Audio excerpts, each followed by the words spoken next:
Très bien. Et je vais vous prier de vous lever. De vous lever pour la lecture de 2 versets dans la parole de Dieu. Je lis dans Matthieu chapitre 16, le verset 18, c'est Jésus qui parle. Et moi je te dis que tu es Pierre et que sur cette pierre je bâtirai mon église et que les portes du séjour des morts ne prévaudront point contre elle. Je lis un deuxième texte dans le livre des Actes des Apôtres chapitre 20, le verset 24. Acte 20, 24. Mais je ne fais pour moi-même aucun cas de ma vie.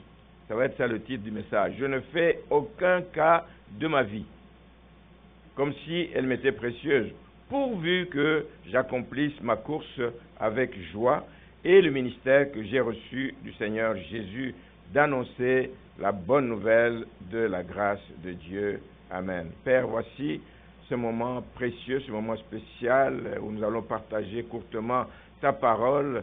Je prie pour que le peu qui va être dit, Seigneur, puisse entrer dans le cœur de ton peuple, qu'il puisse, Seigneur, prendre racine dans le cœur de ton peuple et que nous puissions être un peuple qui marche au son de ta voix, que nous puissions être un peuple qui fasse ta volonté, qui glorifie ton nom par notre façon de vivre, par notre façon d'être, par notre façon de te servir. Au nom de Jésus-Christ. Amen.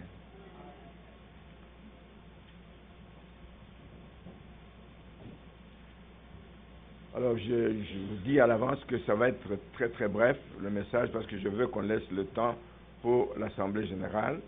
Et c'est un message qui va ressembler comme des redites, des répétitions de tout ce qui a été dit les 2-3 dernières semaines dans l'Église. Le premier texte, Jésus qui dit qu'il va bâtir son Église et que les portes du séjour des morts ne prévaudront point contre elle. Prévaloir, le verbe prévaloir signifie simplement l'emporter sur quelqu'un d'autre. Prévaloir, l'emporter sur un autre, avoir avantage sur quelqu'un d'autre. Qu'est-ce que ça sous-entend, ce terme? C'est qu'il y a une lutte. Qu'il y a une lutte. Et c'est vrai, il y a un ennemi que nous avons qui ne veut pas que l'Église porte des fruits. Un ennemi que nous avons qui va lutter, qui veut arrêter la bonne marche de l'Église. Nous avons cet ennemi, nous le connaissons et nous le voyons souvent à l'œuvre dans l'Église du Seigneur. Il divise, il casse, il sépare, il disperse. Ça, c'est le rôle de l'ennemi. Mais Jésus a dit, quel que soit le rôle de l'ennemi, les portes, tout ce qu'ils vont fomenter comme complot aux portes de ces jours-là des morts, ça ne prévaudra point contre cette Église. L'Église est forte. C'est ce que Jésus veut annoncer. Il annonce une Église forte. Mais le fait qu'il annonce une Église forte n'exclut pas, bien aimé, qu'à certains moments, que l'Église puisse faiblir. Pour que l'Église demeure forte, le Seigneur fait sa part, mais les membres de l'Église doivent faire leur part aussi. Il arrive que l'Église faiblisse. Il arrive que les membres de l'Église se refroidissent pour des tas de raisons, qui peuvent être des raisons personnelles, qui peuvent être des raisons par rapport à ce qu'ils vivent dans la maison du Seigneur. Il peut y avoir des tas de raisons. Quelqu'un t'a dit un mot qui est de trop, qui est mal placé, pas à un moment bien indiqué, mais ça refroidit tout d'un coup quelqu'un. Et c'est ce que nous vivons donc présentement, pas dans notre Église, heureusement. L'Église va bien, je vais en parler tout à l'heure à l'Assemblée générale. L'Église va bien, mais ça se passe comme ça maintenant un peu partout sur la planète. Vous le voyez comment? Comment vous voyez que l'Église, que les gens se refroidissent? C'est qu'il y a de moins en moins de fréquentation des réunions de l'Église. De moins en moins. J'étais en train de réfléchir à ça hier. Je dis, mais le nombre d'églises qui veulent maintenant tout faire par Zoom, je vous assure que je n'ai rien contre Zoom. Mais la notion d'intimité, la notion de se tenir ensemble, la notion de rapprochement, elle tend à disparaître. On ne se connaît pas par Zoom. On ne se connaît pas par Zoom. Si vous êtes à l'église, vous êtes physiquement à l'église, vous pouvez voir dans le visage de quelqu'un qu'il passe par un temps difficile. Vous pouvez aller à côté, poser votre main sur son épaule et lui dire « Je te porte dans mes prières ». Sur Zoom, vous ne le savez pas. Parce qu'il y a même des gens qui cachent leur visage sur Zoom. Vous voyez juste le nom, mais vous ne savez pas ce que la personne vit. Ce sont des signes de refroidissement dans l'Église? Qu'est-ce qui a changé pour que les gens n'aiment plus la maison de Dieu? Mais c'est parce que les gens veulent donner plus de place à un confort. Je vais être dans... C'est quand ils suivent Zoom, ils peuvent être, je m'excuse de dire ça, ils peuvent être en pyjama, ils peuvent être dans n'importe quelle tenue, ils peuvent bouger, aller boire au frigo, ils peuvent aller, etc., etc. Il n'y a plus la notion de concentration, il n'y a plus la notion où on se concentre sur le Seigneur. On est distrait par beaucoup de choses. Je n'ai rien contre, parce que ceux qui font des réunions par Zoom vont s'en prendre à moi tout d'un coup en disant « Ouais, lui, il est de l'arrière, la vieille classe. » Je sais pas quoi. Non, il n'y a pas de vieille classe dans l'Église. Le Seigneur veut que nous soyons ensemble, que nous nous tenions ensemble. C'est comme si on disait, la famille qui a été éprouvée, on l'appuie par Zoom. Non, ça ne peut pas, ça n'a pas de sens. La présence physique a un sens. Donc, on voit les signes de cet essoufflement, parce qu'il y a de moins en moins de fréquentation. Il y a la faiblesse dans la foi. Et même certains ont carrément abandonné la foi. La faiblesse de la foi, on ne croit plus que Dieu est capable de faire de grandes choses. Je bénis le Seigneur pour ton témoignage. Je bénis le Seigneur parce que c'était difficile ce qu'il a vécu. Tu as travaillé toutes les années, puis tout d'un coup, paf, le contrat finit. Et ça arrive à un moment où l'économie est en train de branler quasiment. Un peu partout dans le monde, on reçoit que des nouvelles. On coupe ici, on coupe là-bas, on coupe des postes, on coupe des postes. Et le Seigneur fait la différence pour ses élus parce qu'il nous aime. Il nous aime. Donc, la faiblesse dans la foi, des gens qui croient que ce n'est pas possible. À mon âge, je ne peux pas faire ceci. À mon âge, je ne peux pas avoir ça. Non. Quand tu es enfant de Dieu, tu sais que tu as un Père puissant, grand et redoutable dans ses œuvres. Grand et redoutable dans ses œuvres. Donc, il y a aussi ce manque d'intérêt, justement, à tout ce qui est vie d'église, qui est constant. Et moi, j'encourage souvent cette église. Je dis, bien-aimés, nous devons trouver le temps. C'est une question de se faire violence. C'est une question de se faire violence. Si on ne se fait pas violence, on va trouver des occupations qui vont nous garder loin de l'église. Mais c'est une question de se faire violence et d'être là, au moins une fois par semaine. Ça devrait être plus que ça, mais on peut déjà commencer par une fois par semaine. Tout à l'heure, quand nous allons avoir notre assemblée générale, justement, ça va être le moment indiqué. C'est ça le but de l'assemblée générale, pour que l'Église s'exprime. Dis, pasteur, ce que vous nous demandez là, ce n'est pas possible. Moi, voici. C'est le temps de dire des choses comme ça qui peuvent nous aider à comprendre ce qui se passe par rapport à ce semblant de ralentissement. Donc, c'est le lieu de donner des commentaires, des recommandations pour que les choses changent, pour que l'Église demeure forte. L'Église demeure forte. Ce n'est pas une affaire de pasteur seul. Ce n'est pas une église de comité seul. Ce n'est pas une affaire des responsables seuls qui doivent veiller à ce que l'Église puisse être vivante et qu'elle aille de l'avant. Mais c'est une affaire de chacun de vous, de chacun de nous. Amen. Amen. Alors, dans ma prédication du 3 mai, notamment, que j'avais intitulée « Appelés, nous sommes appelés à être et à faire des disciples », j'avais parlé de la nécessité de prioriser les projets de Dieu. Les projets de Dieu doivent avoir une place dans notre cœur aussi.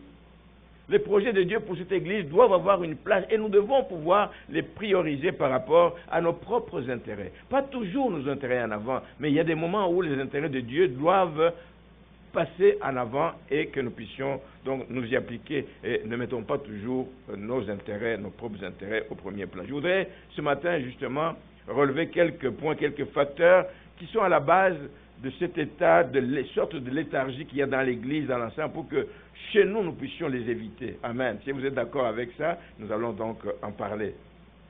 Le premier point, une vie chrétienne n'est pas concevable s'il n'y a pas de consécration. S'il n'y a pas de consécration, la consécration coûte cher.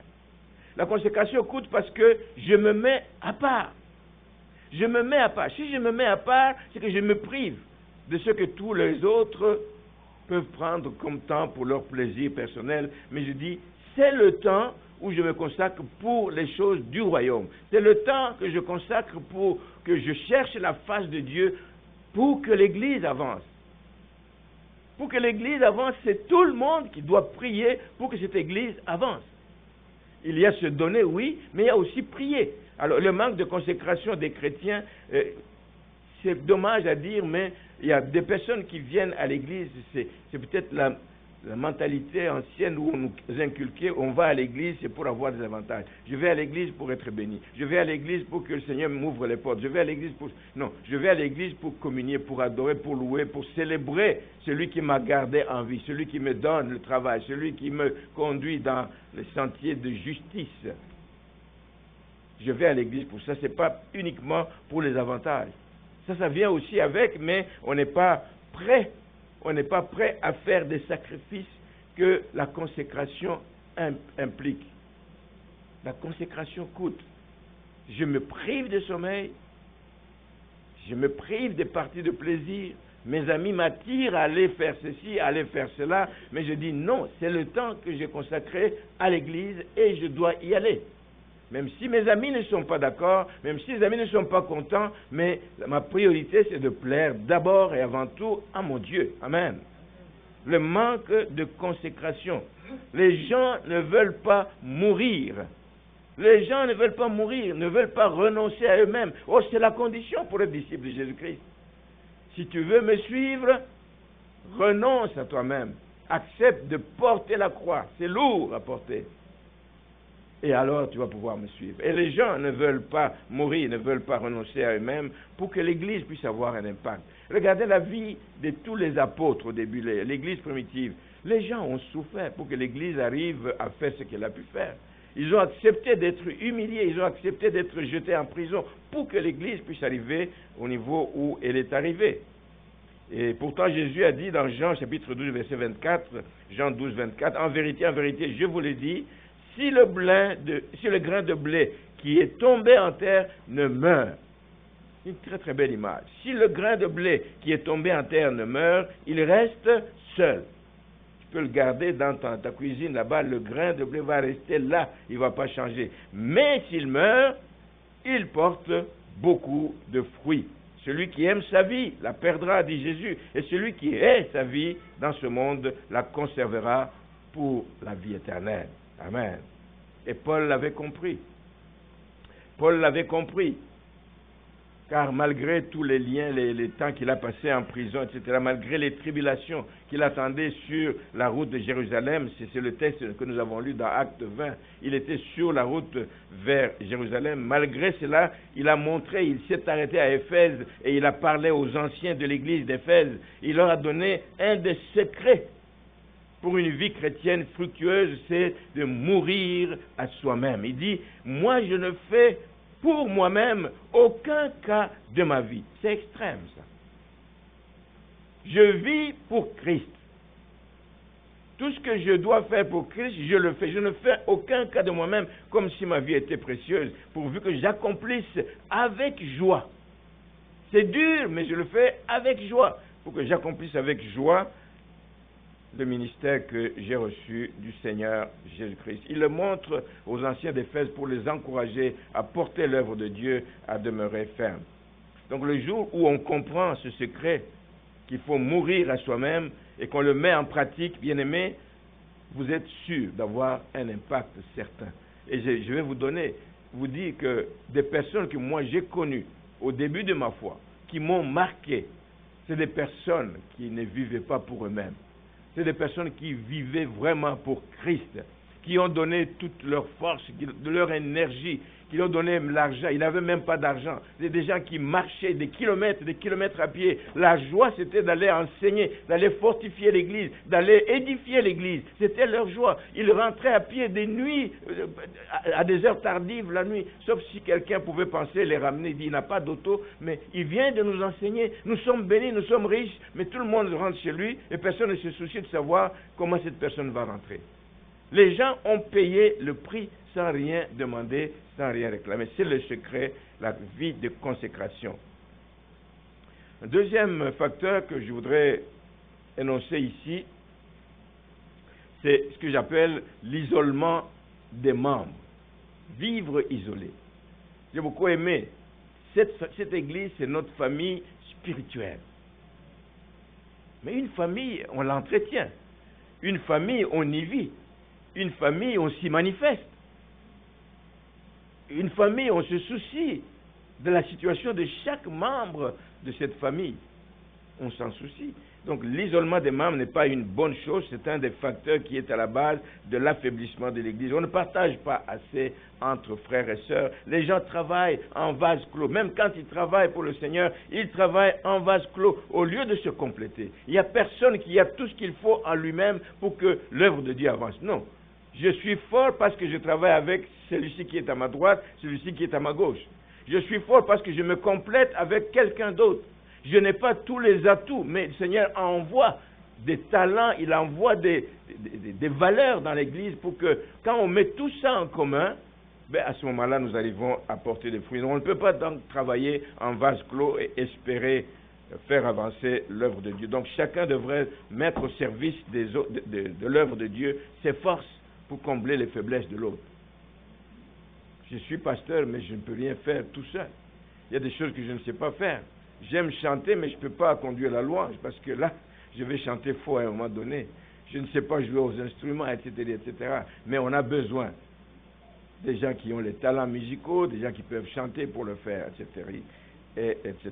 Donc, au service de l'œuvre, mettre nos forces pour combler les faiblesses de l'autre. Il peut y avoir des bonnes initiatives, et il y a de bonnes initiatives dans l'Église, mais souvent, c'est des choses qui sont prises de façon isolée. Ça ne nous aide pas du tout à avoir un impact qu'on devrait avoir.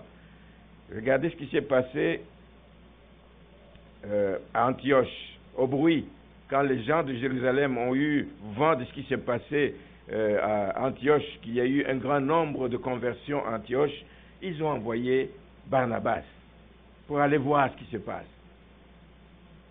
Dans le livre des Actes, chapitre 11, le verset 23, il est dit ceci: lorsque Barnabas fut arrivé à Antioche et qu'il eut vu la grâce de Dieu, il a vu que ce mouvement, ce n'est pas quelque chose de normal, c'est quelque chose qui relève de la grâce de Dieu. Pour que des païens se convertissent en grand nombre, alors qu'il n'y avait pas grand monde de Jérusalem qui était parti là-bas, mais c'est l'action du Saint-Esprit, la grâce de Dieu qui a coulé sur cette ville, et ayant vu la grâce de Dieu, il s'en réjouit. Il s'est réjoui de la conversion, alors que d'autres disaient, non, c'est pas possible que des païens comme ça se convertissent, alors que nous n'avions pas envoyé des délégations là-bas. Non, Dieu travaille comme il veut, quand il veut, avec qui il veut. Et donc, il s'en réjouit et il les exhorta tous à rester d'un cœur ferme, attaché au Seigneur. Restez attachés au Seigneur, car c'était un homme de bien, plein d'Esprit Saint et de foi, et une foule assez nombreuse se joignit au Seigneur.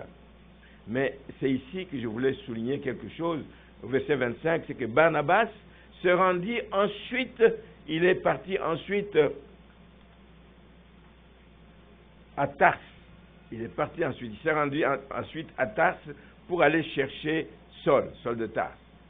On l'avait fait fuir là-bas parce qu'à un moment donné on voulait le tuer. Il est reparti dans sa ville natale, dans son coin de pays. Et l'ayant trouvé, Barnabas l'ayant trouvé, il l'amena à Antioche. Lui, il aurait pu dire, je vois la grâce de Dieu dans cette église, les choses vont bien, et même quand je suis là, le monde continue à affluer, le monde continue à être augmenté dans l'assemblée, mais je vais prendre la gloire pour moi.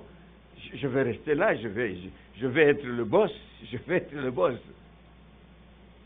Lui, il dit, ayant trouvé, il amena Saul à Antioche, et pendant toute une année, ils ont travaillé ensemble. Ils se réunirent aux assemblées de l'Église et ils enseignèrent beaucoup de personnes. Et d'ailleurs, c'est à Antioche pour la première fois que les disciples furent appelés chrétiens. Il y a eu le fruit de leur travail. On a vu des transformations dans la vie de ces gens, qu'on les appelle les chrétiens, c'est que c'est comme des petits Christ, des gens qui sont attachés à Christ, qui sont les disciples de Christ dans le fond. Donc, c'était des chrétiens. Barnabas, donc, est allé chercher Saul parce que tout seul, il ne pouvait pas faire grand-chose. Et pour ne pas limiter l'impact du réveil qui prenait place, il fallait renforcer. Il fallait qu'ils se tiennent par la main, les deux, et qu'ils avancent ensemble pour que l'œuvre de Dieu avance. Donc, évitons, comme deuxième point, l'isolement. Je ne veux pas faire des choses pour que moi, mon nom soit cité, que mon nom avance, qu'on dise c'est lui qui fait, c'est lui qui fait. Non, travaillons. Va chercher quelqu'un d'autre. Va chercher un frère, va chercher une sœur, etc. avec qui vous pouvez ensemble faire avancer plus vite l'œuvre de Dieu. Amen. Le troisième élément que je veux épingler ce matin, c'est le manque d'esprit de famille. Quand je dis ceci, je ne dis pas nécessairement que c'est chez nous, mais je veux éviter qu'un jour cela n'arrive. Le manque d'esprit de famille. Nous l'avons dit que l'Église est une famille où chacun doit se soucier du bien de l'autre, travailler pour le bien de tous. C'est ça l'Église. Je voudrais faire une parenthèse ici parce que je bénis le Seigneur pour ceux qui se développent dans l'Église ces derniers mois ici. Chaque fois que je rentre chez moi, que j'entends un coup de fil qui me dit « Voici ce qui se passe avec telle famille qu'on a aidée, avec tel frère qu'on a visité, avec tel frère qu'on a conduit, telle soeur qu'on a conduit à l'hôpital », ça bénit mon cœur. Ça bénit mon cœur. C'est des choses qui n'ont pas beaucoup existé les années d'avant. Nous nous sommes battus pendant des années, ça n'a pas existé. Mais depuis un temps, est-ce que c'est à cause du thème qui a été choisi, l'amour en action? Mais si c'est ça, mais cet amour en action doit être le thème de tout le temps. Ce n'est pas seulement pour cette année. Ça doit être le thème de tout le temps. Et laissez-moi vous dire que je vois cet accent qui a été mis sur l'amour en action porter des fruits et je bénis le Seigneur pour ce qui se fait dans l'Église. Ma prière seulement est que ce mouvement se poursuive, que ce mouvement s'étende, pour que l'altruisme justement puisse prendre place, qu'on puisse se soucier davantage de l'autre, pas juste regarder moi, je suis fatigué, je peux pas. Non, il y a un temps où même quand tu es fatigué, tu peux aller donner un coup de main à quelqu'un qui est dans le besoin. Amen. C'est vraiment mon exhortation. Sur un autre plan, je voudrais montrer que nous avons tous des responsabilités. En étant membre dans cette famille, nous avons vraiment des responsabilités. Le pasteur, comme berger, a des responsabilités. Il doit s'occuper, non pas de sa promotion personnelle, je parle des bergers de manière générale. Il ne doit pas chercher à s'occuper de sa promotion personnelle. Mais ce qu'il doit chercher, c'est le bien-être des brebis que le Seigneur lui a confiées. C'est le rôle d'un pasteur. Le pasteur qui ne joue pas ce rôle, mais qui, lui, fait tout pour que il soit élevé. Et c'est ce qui compte le plus pour lui. Il est passé à côté de sa mission. Pour que l'Église aille de l'avant, il doit avoir ce cœur de berger, s'occuper du bien-être de ses brebis, bien les nourrir, les soigner. Je parlais avec Donna dans l'auto tout à l'heure, on a souvent dit que le pasteur, en tout cas, ces temps-ci beaucoup moins, mais au début, le pasteur c'était un homme à tout faire.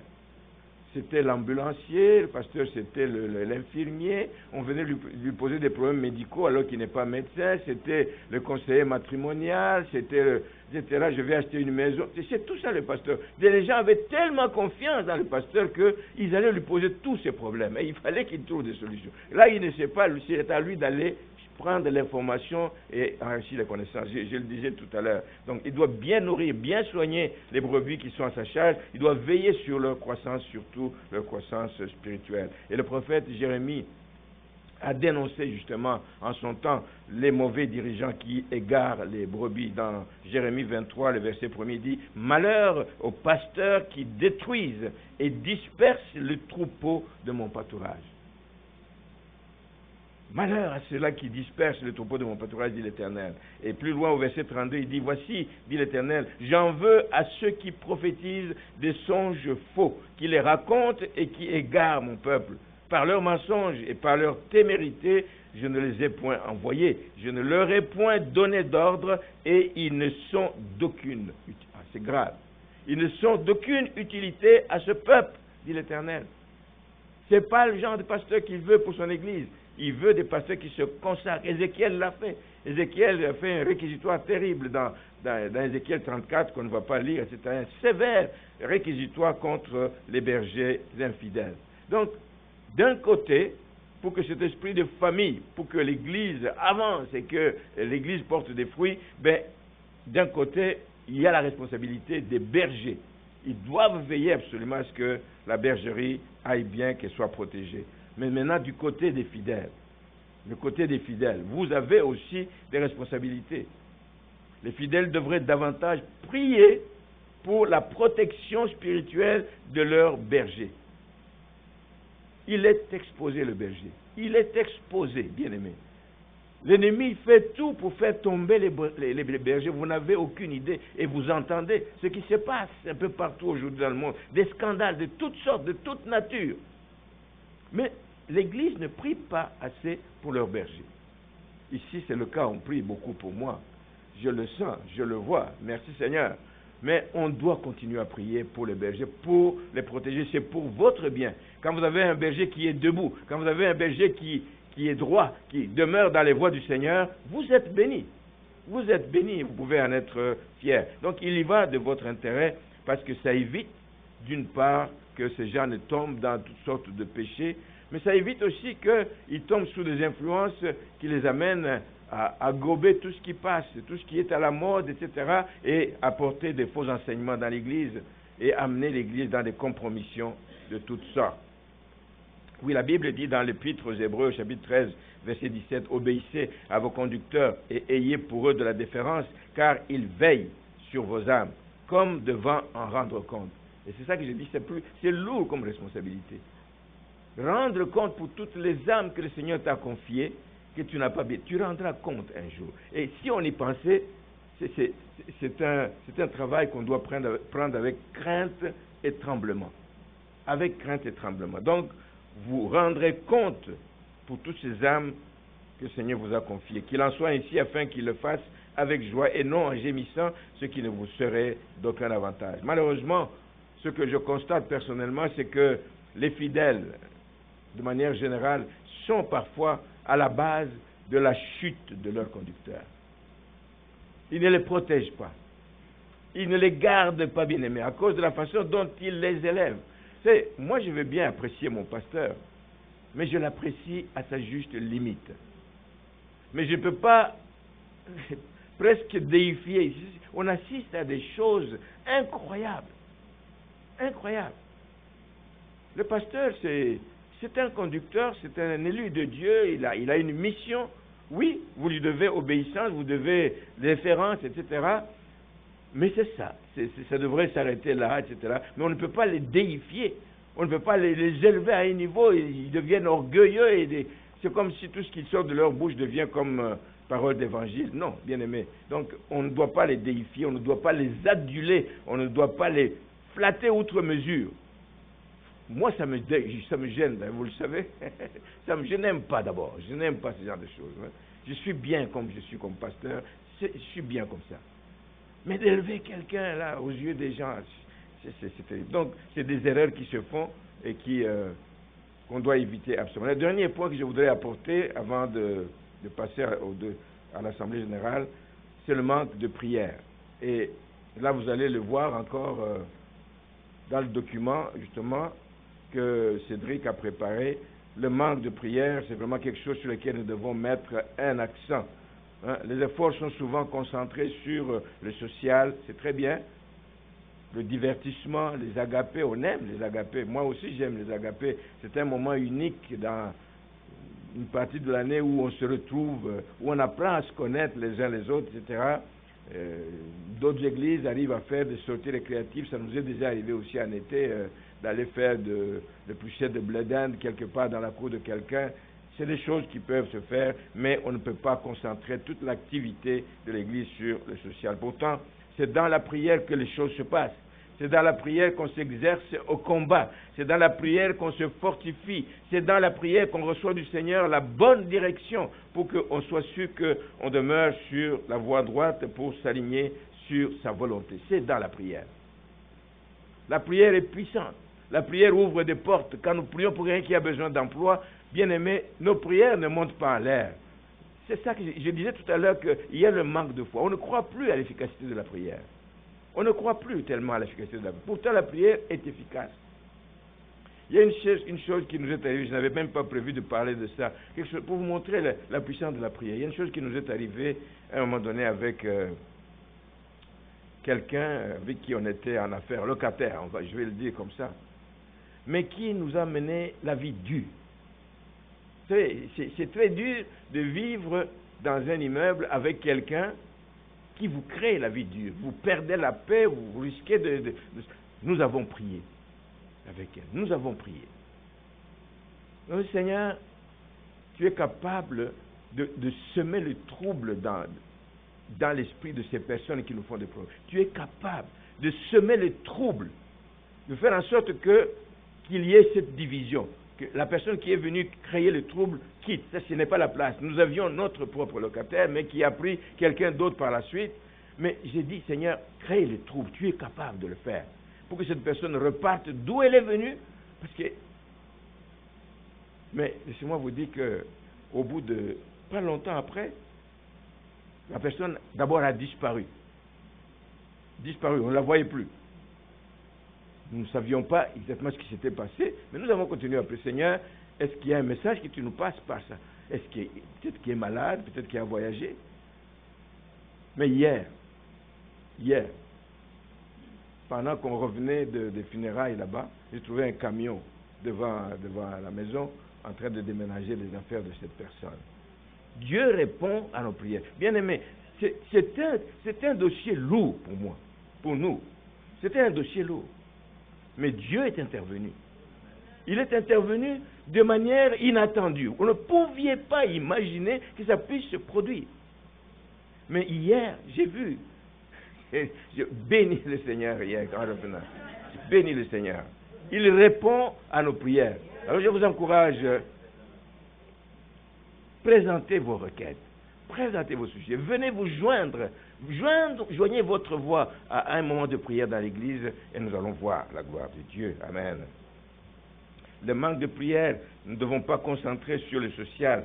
C'est la prière qui nous exerce au combat. Et rappelez-vous la décision qui a été prise par les apôtres justement quand ils voyaient que l'assemblée, l'église primitive, l'assemblée augmentait, beaucoup de gens, des veuves, des gens qui venaient avec beaucoup de besoins. Ils ont prié. Ils ont dit ceci, les 12 convoquèrent la multitude des disciples et dirent, il n'est pas convenable que nous laissions la parole de Dieu pour servir aux tables. C'est de la dispersion. C'est pourquoi, frères, choisissez parmi vous cet homme de qui l'on rendra un bon témoignage, qui soit plein d'esprit saint de sagesse, et que nous chargerons de cet emploi. Et nous continuerons à nous appliquer à quoi? À la prière et au ministère de la parole. La prière est importante dans une église. Amen. Alors c'est un encouragement que je vous fais là pour que vous puissiez aussi de temps en temps vous joindre à ce moment de prière. Même si vous priez à la maison, comme disait Cédric, il y a la prière individuelle qu'on peut faire, mais il y a aussi la prière de groupe qui a aussi son impact. Alors c'est important que nous puissions prendre ce temps. Donc travaillons, bien-aimés, et prions pour que toutes ces faiblesses que j'ai énoncées disparaissent et que des changements puissent avoir lieu partout où c'est nécessaire dans notre Église et que nous nous appliquions à l'essentiel. C'était ça, le court message que j'avais ce matin. Donc, vous allez me dire qu'il peut paraître, je l'ai dit moi-même, il peut paraître comme une répétition de ce que nous avons dit les 3 derniers messages, et Cédric et moi-même, et ça peut paraître comme une répétition, mais c'est essentiel. C'est essentiel qu'on se le dise, et je prie que donc vous accordiez toute l'attention voulue à cela et que nous voyions vraiment les retombées dans notre Église et surtout que le nom du Seigneur soit glorifié. Amen. Amen. Amen.